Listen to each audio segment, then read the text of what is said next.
All right, returning now in part three of the WoW Women Who Are Afraid to Be Alone.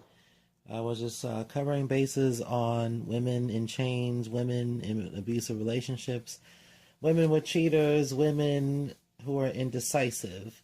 Now let's talk about women who are single. Because there are, believe it or not, there are more women out there who are single as opposed to women who are in relationships and who are married. Now, this is, I would say, a good and a bad thing, but I'm gonna, I'm gonna start with the good first. The good thing about women being single is that women who are single, they have more time to seek independence. Basically, they have more time to work on themselves spiritually. They have more time to connect with y'all on a serious level, basically, because they aren't bounded in relationships and marriages. And another benefit of being single, ladies, is that when you're not in a relationship or when you're not in marriage, you don't have to worry about all the stuff that comes with it. Because believe it or not, being in a relationship, it's a lot of work. Being in a marriage, it's a lot of work too, even more work, because it has to do with more consistency. It has to do with more putting in more time. It has to do with more just being dedicated into what you're doing, basically. Which is why relationships and marriages can play a toll on you, ladies. So that's the good thing about being single. Now, on the other hand, however, there comes some times where you have quite a few women out there, and this video is mainly about women who are afraid to be alone. You have a lot of women who are afraid to be single. Now let's talk about these ladies. You have women who just date any kind of guy, get with any kind of guy just because they're afraid to be single. You have a lot of women out there who just need to be in a relationship. They need to be in a relationship constantly because they just can't be single. They just have to be with someone. They need someone to love them. They need someone affection who's affectionate. I'm sorry. They need someone who can make love to them, who can do anything. And that's perfectly fine, ladies, but when you have some women who have thinking problems, who are afraid to be on their own, who are afraid to do things on their own, they'll basically have that spirit of they can't just do anything by themselves. Which is why you have a lot of women who depend on men nowadays. They're becoming more dependent on men as opposed to seeking their own independence, basically. And like I said before, that can play a serious toll on a woman to where she just drives herself crazy. It's like, what am I gonna do now? You know, I don't have nobody. I need somebody. I can't be alone. That's how some women feel. And like I said, being single is a great thing, but on the other hand, it can play its toll on you when you don't know how to balance the two. Because any spiritual woman who's following y'all would know that Yahweh is going to send her the ordained man. Oftentimes, what we need to consider is that sometimes, how do I say this without offending anybody? Some of us just aren't really meant to be in a relationship. We just really aren't. And that's why a lot of relationships falter, because a lot of women who don't love themselves, how do you expect for them to love another man? And for them to expect for a man to love them in return? That's another thing. There's so many positive and negatives aspects that comes into play in regards to being single. And every woman is different in their own way. That's the thing about that. So, women who are single, I'll say this one more time, is that it's neutral. It's neither good or bad. But at the same time, it's your perception of being single. Can you handle being single? And is it by choice or is it just you can't seem to find the right man. You have a lot of women out there who are looking for love in all the wrong places. And lastly, the sad thing, ladies, is that men today really don't want to be in relationships. They really don't. They just want to fornicate. And that's the majority of the men. That 80% that I was talking about, the worldly men, 80%, and the 20% who are spiritual. I wouldn't even be surprised if it's only 10% of men who are spiritual. But that's neither here nor there. So moving on, I'm going to discuss women in verbally abusive relationships. We talked about physically abusive relationships. Now I want to talk about verbally abusive relationships. You have some women who are in relationships with men who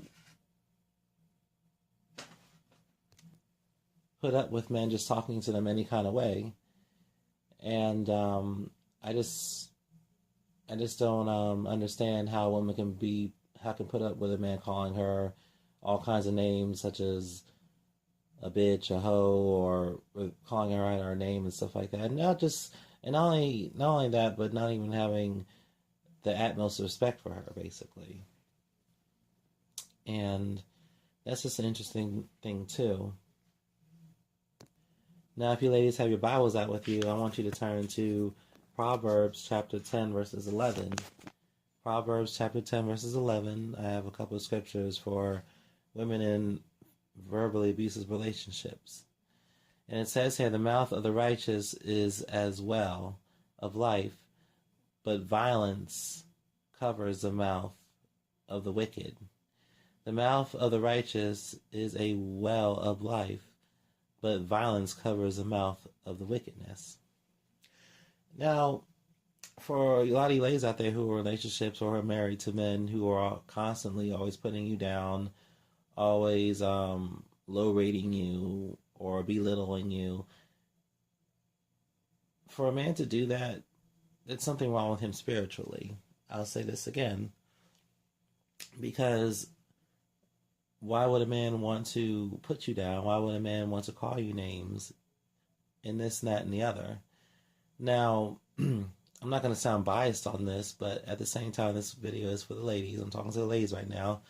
And not saying that women do the same thing, but men, it's just really terrible. Like, I see how men talk to women, and not only that in general, it's how they, what's that word, mac, or how they try to holler at women. They're just very disrespectful.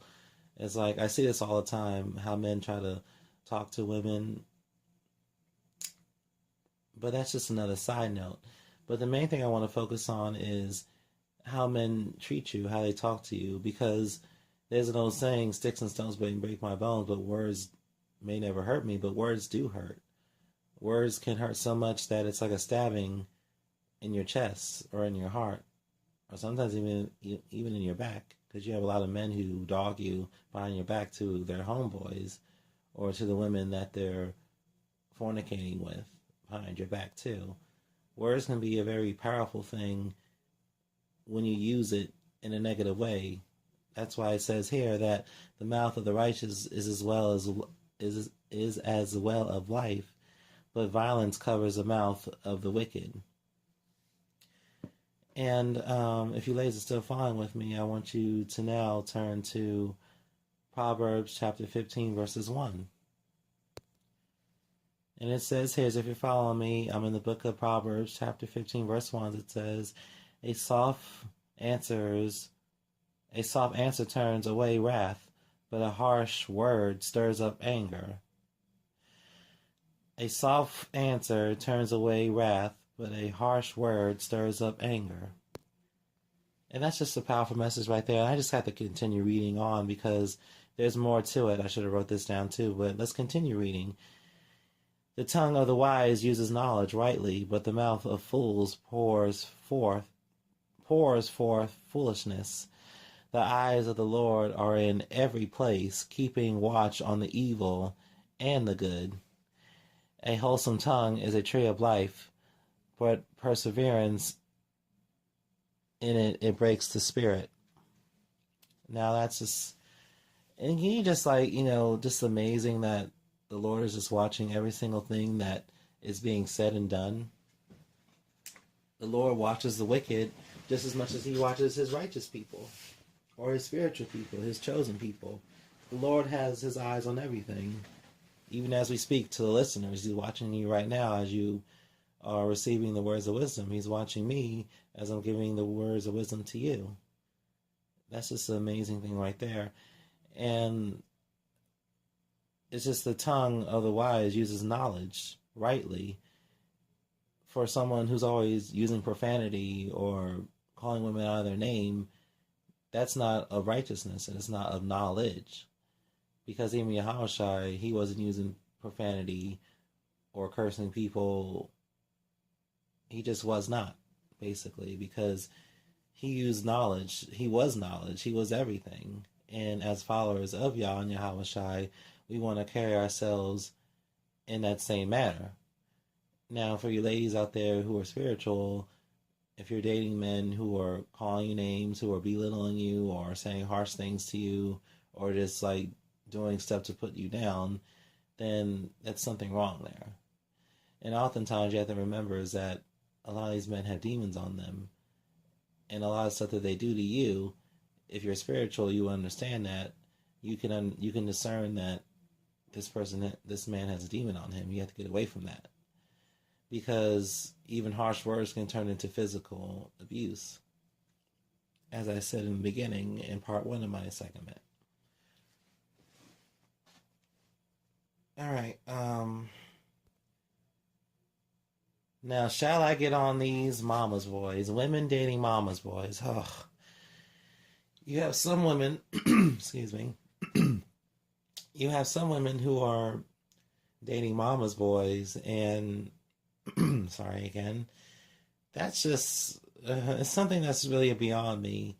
When we think about mama's boy, we think about mama's dearest boy, mama's sunny boy, mama's most beloved son. And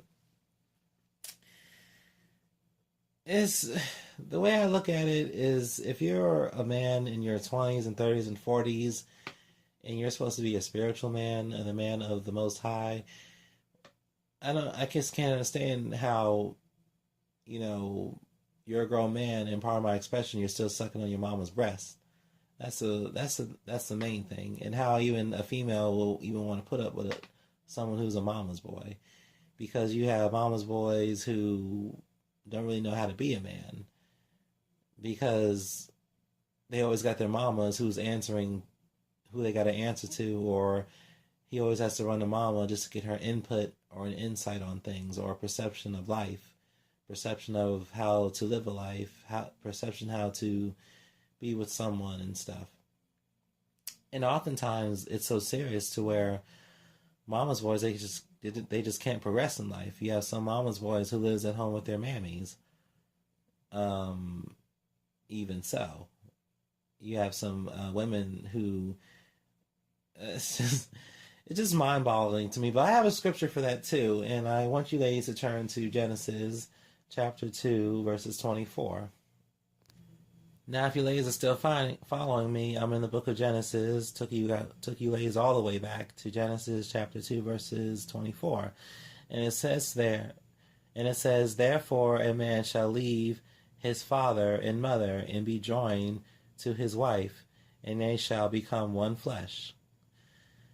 Need I say more, ladies? Need I say more?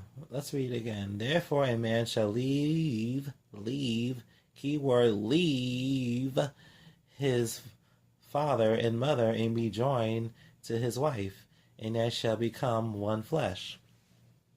Now, that's getting back to the mama's boys who are pushing 40, still living in their mama's basement, playing Xbox, eating pizza and drinking beer and soda and hanging with the homeboys. And, mama's still doing his laundry, mama's still, cleaning up his room, mama's cooking him dinner and stuff. And you ladies be with these men. I just can't fathom, is it because his sex is good, or he works a decent job and he's paying your rent and your bills or something? What is it that women see in someone who is under the obedience of a child with his mom? Now, I'm not talking about teenagers. I'm talking to adults, like you're 21 years old and older.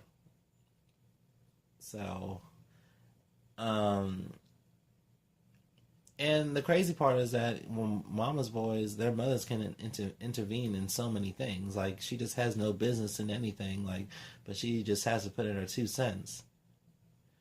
But if you're a real spiritual woman, you'll give her a quarter just to mind her own damn business. Now run and tell that. But continuing on, let's go on to the last one: women sleeping with the enemy. Women sleeping with the enemy. Now, I put that because I did previous WoW videos about soul ties and stuff, and what else did I work on? Yeah, soul ties. That was the main thing because you have a lot of women who are sleeping with the wrong men, and a lot of these men aren't spiritual, and a lot of these men have demons on them, and they're latching on to you. So for you ladies out there who are married or who are basically in relationships and you're fornicating with your man, whatever, just keep in mind that sometimes you could be sleeping with an enemy. You can be sleeping with Satan's son that's laying up in your bed. So, and I'm talking to spiritual women right now. Just be really careful what man you bring into your bed because you can be bringing demons in your bed. You can be bringing the devil itself in your bed. And that's just the crazy part that a lot of women don't even understand.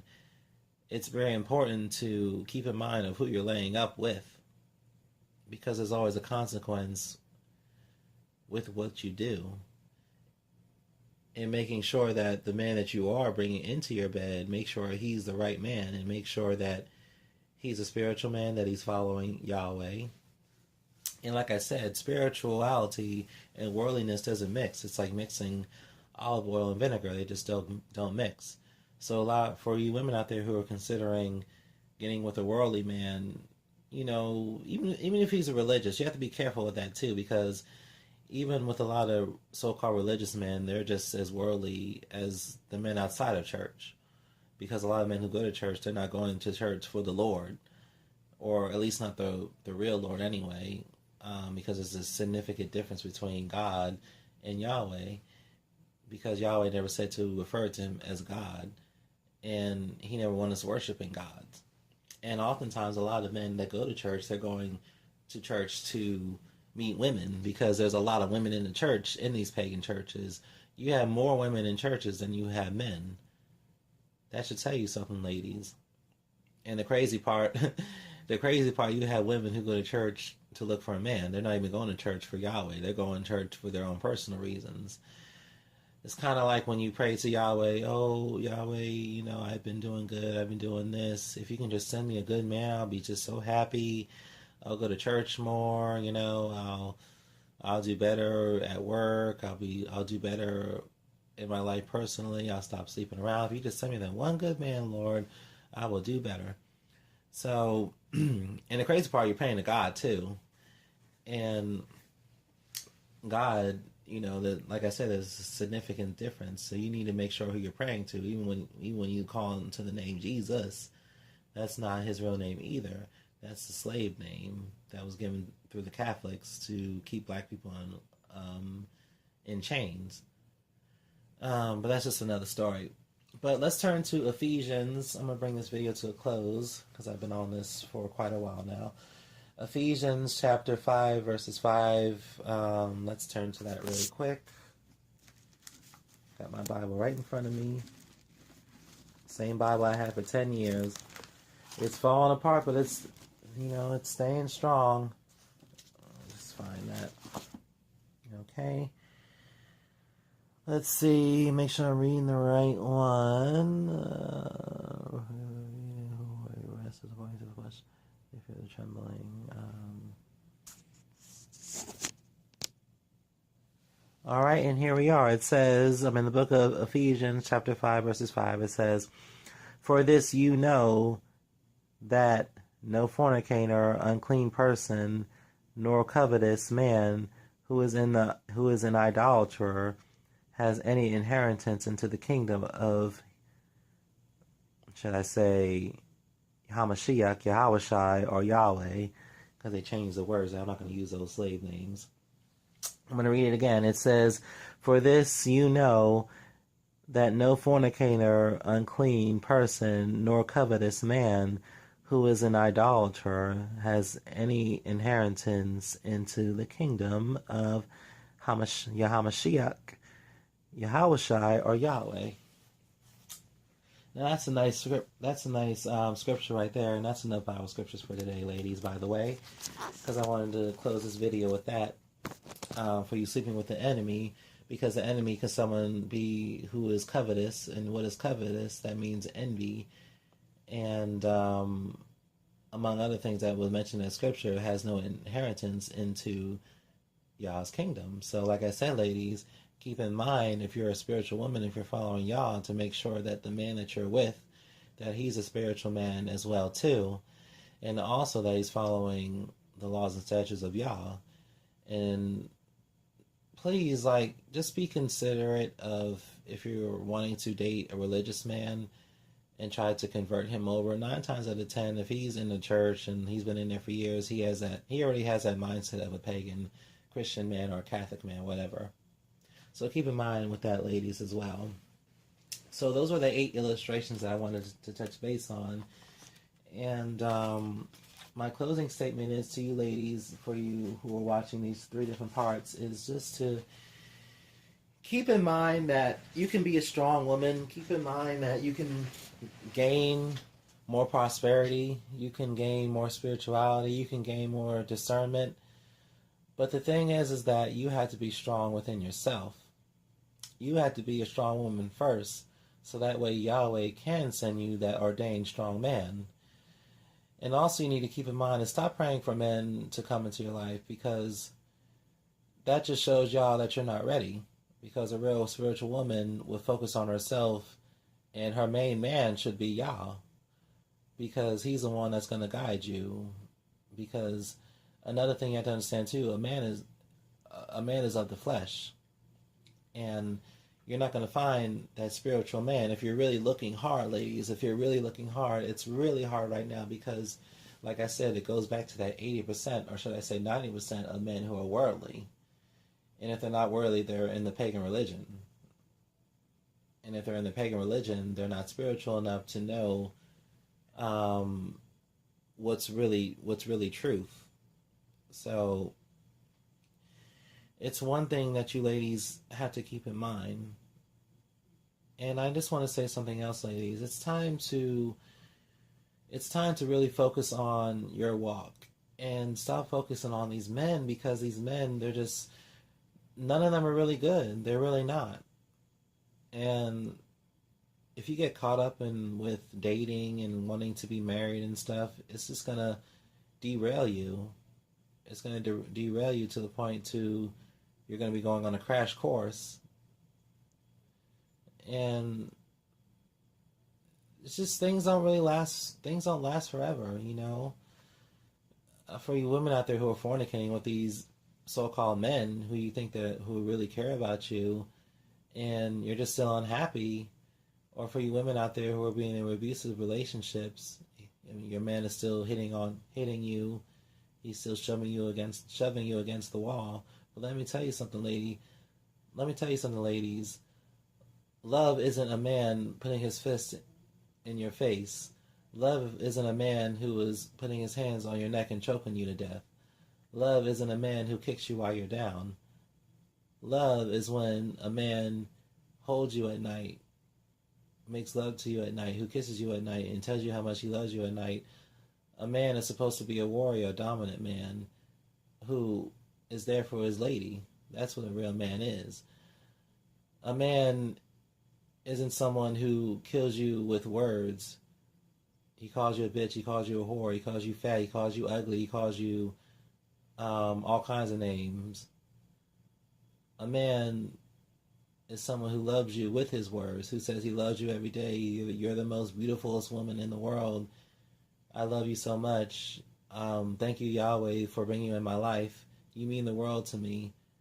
That's what a man does. He kills you with love. And that's the amazing thing about words is that it's so much knowledge. But when you spit wickedness, you're spewing out hell. You're spewing out the devil, those demons. That's not love, ladies. Also, love is not when a man is sleeping with you one night and then sneaking out of the house and going to sleep with another woman. A man who likes to fornicate, to commit idolatry, and just to fornicate with so many people. That's not love. Because love would have brought him home last night while he was with that other woman when he should have been with you. Love is also not indecisive. It's not one minute you love him and the next minute you hate him, and then later on you love him again and then you hate him again. Love is straightforward. Love is one-way streak. It's not to where you're together with him with 1 week and then something goes wrong that you don't like because you don't want to be with him no more. But then you're texting and calling his phone telling him to come back. Love isn't indecisive. Love is a decision that you two connect with each other mutually, that you come to an agreement that you're my man and you're my lady. We're going to ride this thing out no matter what. That's not indecisiveness. That's called being real. And I just want to say that, one thing I really disapprove of is that when people use the word love in vain, like it's a sickness that people use against another person to put up a wall to hide their insecurities, to put up a wall that this person is no good. So many people use love in vain. And so many people have faith in it. They just tend to have no more faith in it. Because people are just destroying love with their insecurities. People are destroying love with their verbal abuse. People are destroying love with their chains. People are destroying love with their abusive relationships. People are fornicating. People who can't be with the right person because they don't have the spirituality enough to know who the right person is. So just accept anything. And I'm saying all that just to say this, ladies, is because those very few things that I had mentioned can eat you up so much to where you wind up killing yourself. Love can be such a powerful thing, and it can also be such a scary thing if it's not used in the wrong way. Or should I say, if it's not used in the right way. Do you know how many women out there who have been killed in relationships and marriage over such things that I just mentioned? Do you know a lot of women who have committed suicide over these things that I just mentioned? That's how serious it is, ladies. So I would say to you before I close this video is to just focus on yourself, focus on your walk with Yahweh, and fast, pray, read your Bibles, stay prayed up, and hope for the best, basically. Because if you do so, Yahweh, He's going to see what you really need. And if he sees that it's time for you to meet the right man, then let it be. But stop trying to pursue men who aren't good for you. And stop trying to pursue a relationship that is diminishing your walk with Yahweh. And stop pursuing a marriage that's diminishing your discernment to know between what's real and what's not. You have to tell between what's righteous and unrighteous. You have to tell the real from the fake. That's all you have to do, ladies. I hope that my video was helpful. I know I spoke a lot, and I hope that it made sense in some point that it can help you, ladies. And thank you. Stay tuned for more WoW videos.